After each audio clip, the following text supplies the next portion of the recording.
Alhamdulillah, Alhamdulillah mu'izzi man ata'ahu wa atqa wa mudhilli man ata'ahu wa asa. Ahmaduhu subhanahu wa ta'ala ala hulwi ni'amihi wa nuri balwa. Asyhadu an la ilaha illallah wahdahu la syarika lah, huwa alladhi fis sama'i ilah wa fil ardi ilah. Wa asyhadu anna sayyidana wa nabiyyana Muhammadan abduhu wa rasuluh alladhi kamula bihi kutubu nubuwah. Allahumma salli wa sallim wa barik ala sayyidina Muhammadin wa ala alihi wa sahbihi wa mawala wa tawalla. Amma ba'du, fa ya ibadallah, usikum wa nafsi bi taqwallah faqad faza al-muttaqun. Wa taqullaha wa ati'u haitsu qala fi muhkami kitabih. A'udzu billahi minasy syaithanir rajim. Bismillahirrahmanirrahim. Ma asaba min musibatin fil ardi wala fi anfusikum illa fi kitabin min qabli an nabra'aha inna dzalika 'ala Allahi yasir. Shadaqallahul azim. Wa muslimin wa jumratal mu'minin rahimakumullah. Puja dan puji mutlak milik Allah. Tidak ada kebatasan sedikit pun, secuil pun bagi kita untuk merasa lebih baik dari yang lain, untuk merasa berhak dipuji ataupun dipuja atas kelebihan yang Allah berikan kepada kita.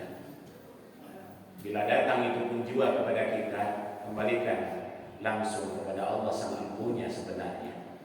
Dialah Dan yang Maha Esa, Maha Kuasa, yang telah memberikan begitu banyak nikmat kepada kita, baik yang kita rasa maupun kita tidak rasa, yang kita akui maupun tidak kita akui. Yang dengan nikmat-nikmat tersebut sampai saat ini kita masih bagian dari kaum muslimin, bagian dari umat Nabi Muhammad sallallahu alaihi wasallam, sehat lahir batin, masih diberikan kemudahan dalam segala urusan kita. Salawat dan salam tak lupa tetap tercurah kepada baginda junjungan alam Nabi besar Muhammad sallallahu alaihi wasallam, keluarga, sahabat, kerabat dan adik-adik beliau, juga kepada umatnya yang senantiasa berusaha menjalankan, mengamalkan ajaran dan sunnah beliau sampai kematian datang, sampai kiamat menjelang. Di awal khutbah ini khotib mengajak kepada semuanya yang hadir di masjid yang mulia ini, juga kepada diri khotib pribadi, mari tingkatkan takwa kita kepada Allah Subhanahu wa taala. Takwa yang mencakup aspek spiritual maupun sosial, hablum minallah, hablum minannas, dan juga hablum minal alam, sebagai bekal kita kelak bila saatnya kita kembali kepada Allah Subhanahu wa taala. Kaum muslimin wa jumratal mu'minin rahimakumullah. Saat ini kita berada di Jumat pertama daripada bulan Shawwal, bulan yang kedua dalam penanggalan Hijriah. Shawwal dalam pelafalan orang-orang kita ataupun orang Sunda suka berubah menjadi Safar. Yang tadinya So maka berubah jadi Sa. Pelafalan bahasa Arab akan mengalami perubahan baik sedikit maupun ekstrim bila sudah masuk kepada bahasa non-Arab ataupun bangsa ajam. Contohnya seperti Shawwal menjadi Safar. Tentunya kalau kita masukkan kembali ke dalam bahasa Arab, ada perbedaan antara So dengan Sa. Ada perbedaan dengan kalimat Shawwal dan kalimat Safar, baik secara lugah maupun yang lainnya. Bulan Shawwal baik di tanah Sunda maupun di Arab itu ada kaitannya dengan karakter hewan tempatnya masing-masing. Bulan Shawwal ataupun bulan Safar di Sunda ibarat bulan Syawal di bangsa Arab. Kedua bulan ini berkaitan satu sama lain dengan kepercayaan orang-orangnya terhadap karakter maupun hewan di wilayah mereka. Orang Sunda ada keyakinan pada bulan Shawwal adalah bulan kawinnya anjing hutan saat dulu. Sedangkan bulan Syawal bagi bangsa Arab adalah di saat onta-onta betina enggan ataupun tidak mau dikawin oleh onta jantannya. Dari karakter hewan ini muncul kepercayaan. Orang Sunda mengatakan bulan Safar adalah bulan kawin anjing, maka tak layak bagi manusia untuk ikutan mengadakan pernikahan pada bulan Safar. Di Di Arab pun demikian. Karena bulan Syawal unta-unta betina tidak mau dikawin oleh jantannya, maka tidak layak untuk mengadakan pernikahan pada bulan Syawal. Kedua kepercayaan ini terus-menerus diwariskan kepada keturunan berikutnya, ditambah kejadian-kejadian yang barangkali dicocokologi oleh mereka saat itu. Tapi keduanya langsung dijawab oleh baginda Nabi Muhammad Sallallahu Alaihi Wasallam. Beliau menikahkan Fatimah putrinya dengan Ali bin Abi Thalib itu di bulan Safar, dan beliau menikah dengan istrinya itu pada bulan Syawal. Maka tidak ada dalam kamus agama larangan untuk menikah pada 2 bulan tersebut, baik bagi bangsa Arab maupun bagi orang Sunda. Kepercayaan seperti itu bisa dibilang boleh-boleh saja selama tidak sampai melanggar akidah yang ada dalam Islam ataupun merubah pakem yang ada di agama kita. Boleh-boleh saja juga bila tidak melarang yang halal lalu membolehkan yang haram. Jangan sampai pernikahan tidak boleh di bulan Safar, yang notabene menikah adalah ibadah, tapi yang namanya berpacaran, berzinahan dibiarkan terjadi selama bulan Safar. Begitu juga di Arab pada bulan Syawal. Kaum muslimin wa jumlatul mukminina rahimakumullah. Apa makna Safar tersebut? Tidak mungkin penamaan tanpa arti semuanya. Karena penanggalan Hijriah dari Arab, mau tidak mau kita harus kembali kepada bangsa Arab. Menurut Syekh Murtado Azali di dalam kitab Tajul Arus, salah satu makna Safar ataupun makna Safar adalah kosong. Kenapa disebut Safar ataupun kosong? Karena pada saat itu bangsa Arab kalau sudah mengambil makanan ataupun sejenisnya di satu tempat, maka mereka akan mengambil semuanya sampai semuanya menjadi kosong. Disebut juga oleh beliau makna kosong bulan Safar karena selama bulan Haram 3 bulan sebelumnya, Dzulqa'dah, Dzulhijjah, Muharram, bangsa Arab tidak keluar dari daerahnya, tidak keluar dari rumahnya karena bulannya adalah bulan Haram. Maka begitu datang bulan Safar, mereka para kaum laki-laki keluar semua dari daerahnya, sehingga Mekah saat itu kosong dari kaum laki-laki. Dikatakan juga karena bangsa Arab saat itu senang dengan yang namanya perang, di mana mereka menguasai satu daerah, pasti daerah tersebut akan dibuat kosong oleh mereka yang menang dalam perang tersebut. Itu diantara makna Safar yang artinya kosong. Tapi baginda Rasulullah Sallallahu Alaihi Wasallam mengingatkan juga tentang kosong ini yang menjadi inspirasi buat kita semua. Jangan sampai bulan Safar kosong dari ibadah, kosong dari pernikahan, kosong dari kebaikan yang harusnya selalu kita lakukan bulan apapun jua. Dalam sebuah hadis riwayat Imam Tabrani radhiyallahu anhu, baginda Rasulullah sallallahu alaihi wasallam bersabda, "Inna asfarul buyut minal khair al-baitu sifru min kitabillahi ta'ala." Sesungguhnya rumah yang paling kosong dari kebaikannya Allah adalah rumah yang tidak ada ataupun rumah yang kosong dari bacaan Al-Quran kitabullah. Maka dari hadis ini kita menjadi tahu makna Safar yang kosong bukan semata-mata apa yang dilakukan dari kebiasaan bangsa Arab dulu. Ada peringatan dari Rasulullah Sallallahu Alaihi Wasallam, jangan sampai bulan Safar ini menjadi kosong dari kebaikan gara-gara ada kepercayaan entah dari mana yang tidak bisa dipertanggungjawabkan oleh kita. Tetap kita percaya dengan kepercayaan yang ada di masyarakat, tapi kita lebih berpegang teguh dengan ajaran agama Islam yang dibawa oleh baginda Nabi Muhammad Sallallahu Alaihi Wasallam. Kenapa? Karena dalam Al-Quran yang tadi dibaca di awal, yaitu surat Al-Hadid ayat 32, Allah Subhanahu wa Ta'ala sudah menegaskan kepada kita, A'udzu billahi minasyaitonir rajim, ma asaba min musibatin fil ardi wala fi anfusikum illa fi kitabin min qabli an nabra'aha inna dzalika 'alallahi 'alallahi yasir.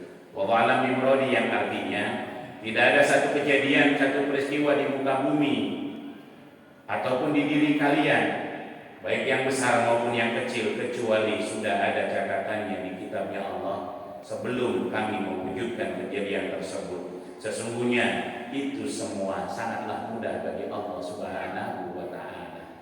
Kaum muslimin wa jumratal mu'minina rahimakumullah, dari ayat tersebut kita pun menjadi kuat akidah, menjadi fondasi keyakinan kita semua bahwa semua kejadian, baik yang buruk maupun yang baik, baik mikro maupun mikro, sudah ada rencananya dari Allah Subhanahu wa ta'ala sebelum kita ada, sebelum segalanya ada, yaitu ada di Lauhil Mahfuznya Allah Subhanahu wa ta'ala sebagai master plan.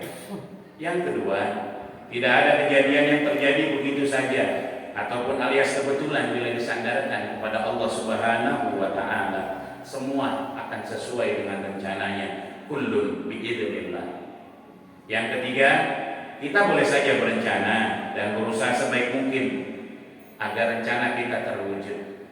Tapi kita harus ingat, sudah ada rencananya Allah sebelum kita membuat rencana. Itu semua pertama agar kita tidak sombong bila rencana kita terwujud, dan kita tidak putus asa bila rencana kita belum berhasil. Yang keempat, semakin mantaplah kalimat kita, la haula wala quwata illa billah. Tidak ada daya dan kekuatan bagi kita kecuali dengan izin Allah, yang oleh Tuhan Syaikhul Qadir Jailani dalam doanya, Allahumma lakal kullu wa bikal kullu wa minkal kullu wa ilaikal kullu wa antal kullu wa kullu kulli bi rahmatika ya arhamar rahimin. Semua terulang kepada Allah Subhanahu wa ta'ala. Kenapa hari ini harus disampaikan oleh Khatib? Karena masih banyak masyarakat yang mengaitkan bulan Shofar ataupun bulan Safar ini dengan musibah, dengan ujian, dengan penyakit. Hal ini seolah-olah semua tidak ada kecuali hanya pada bulan Shofar. Hewan yang sakit, orang yang sakit selalu dikaitkan dengan bulan Shofar. Padahal di ayat tersebut tadi tidak ada rencananya, kecuali memang sudah direncanakan oleh Allah Subhanahu wa ta'ala. Karena memang di antara makna Shofar selain kosong adalah nama penyakit yang pernah terjadi di bangsa Arab.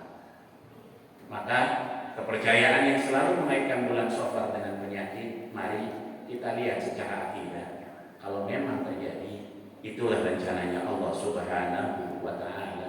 Musibah yang terjadi, itulah rencananya Allah Subhanahu wa ta'ala. Tinggal kita mengambil di balik hikmah di balik itu semua. Kaum muslimin wa jumratal mu'minina rahimakumullah, musibah maupun bala pada hakikatnya bukan selalu yang buruk. Bahkan kebaikan bisa menjadi musibah, menjadi bala buat kita semua. Kita bisa mengambil pelajaran dari kisah Nabi Ayub alaihi salam, bagaimana beliau diuji oleh Allah begitu hebatnya, termasuk dengan kehilangan harta, anak, istri, bahkan diberi penyakit yang luar biasa. Tapi karena yakin itu ujian dari Allah, beliau lulus. Sedangkan sahabat Rasulullah Sallallahu Alaihi Wasallam yang tadinya miskin, lalu minta kaya kepada Rasulullah. Dengan domba beliau jadi kaya yang diberikan oleh Rasulullah. Tapi apa yang terjadi? Ketika miskin tidak pernah ketinggalan di belakang Rasulullah salat di awal waktu. Tapi setelah semuanya berubah menjadi orang yang punya harta, tak sekalipun dia ada di belakang Rasulullah Sallallahu Alaihi Wasallam. Jadi bisa kita lihat Nabi Ayub sehat, tetap ibadah pada Allah, sakit tetap ibadah pada Allah. Tapi sahabat miskin ibadah pada Allah, kaya malah tidak ibadah kepada Allah Subhanahu wa ta'ala. Jadi mana yang namanya bala, mana yang namanya ujian, kembali kita menilai. Itulah yang menjadi penutup khutbah kali ini, apa yang dikatakan oleh Al-Imam Junaid al-Baghdadi. Bala, cobaan bukanlah seperti yang kalian pahami selama ini. Apabila ada yang kalian anggap musibah, ujian, cobaan, tapi malah membuat kalian dekat kepada Allah Subhanahu wa ta'ala, hakikatnya itu bukan musibah, itu adalah anugerah dari Allah Subhanahu wa ta'ala. Maka apapun apapun yang Allah takdirkan bagi kita, semoga kita tetap ada bersama Allah Subhanahu wa taala. Kita selalu ingat kepada Allah, kullu biidznillah, semua terjadi semata-mata izinnya Allah Subhanahu wa taala. Barakallahu li wa lakum fil Qur'anil Karim wa nafa'ani wa iyyakum bima fihi minal ayati wa dzikril hakim wa taqabbala minni wa minkum tilawatahu innahu was-sami'ul alim. Aqulu qawli hadza wa astaghfiru li wa lakum wa li sa'iril muslimin wal muslimat wal mu'minin wal mu'minat fastaghfiruhu innahu huwal ghafurur rahim. Allahumma shalli ala sayyidina Muhammad wa ala ali sayyidina Muhammad.